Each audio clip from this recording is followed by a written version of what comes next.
ايش قد راتبك؟ راتبي 270 ألف. يكفيك 270 بالشهر؟ لا والله هو ما يكفي، بالايجار والكهرباء والهاي الظروف. قد ايجارك؟ ايجاري 250. ايجارك 250 وراتبك 270. اي. شلون توازن بين هذا الشيء؟ قاضيها منا وبنانا وماهي الحمد لله. السلام عليكم. اكثر ناس تتعب بالوقت الحالي في شوارع بغداد هم عمال النظافه اللي يستحقون كل الثناء والتكريم. واحد من هؤلاء الابطال خالد. السلام عليكم. السلام ورحمه الله. شلون اخبارك؟ الحمد لله الله والشكر. يطول عمرك. قد تشتغل باليوم كم ساعه؟ وين مكان عملك؟ هل مكان عملي هناك. اشتغل من الساعه 12 الظهر ل 5 العصر. ايش قد راتبك؟ راتبي 270 ألف. 270 ألف. ايوه على الموازنه يزيد.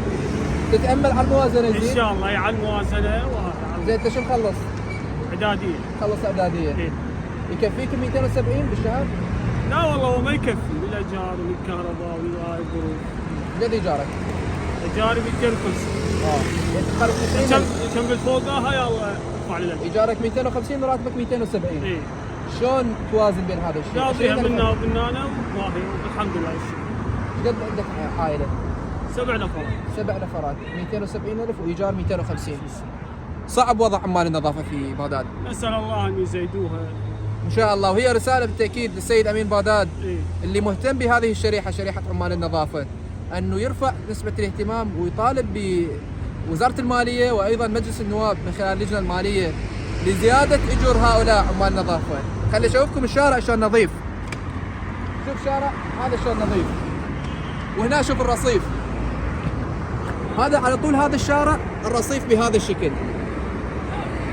يخليك امام نظريه اذا غاب خالد وزملائه من عمال النظافه شلون ممكن يكون الشارع وضعه. شايفين هاي الصور اللي انتشرت في بيروت، مكبات، يعني الشوارع تحولت الى مكبات للنفايات على طولها.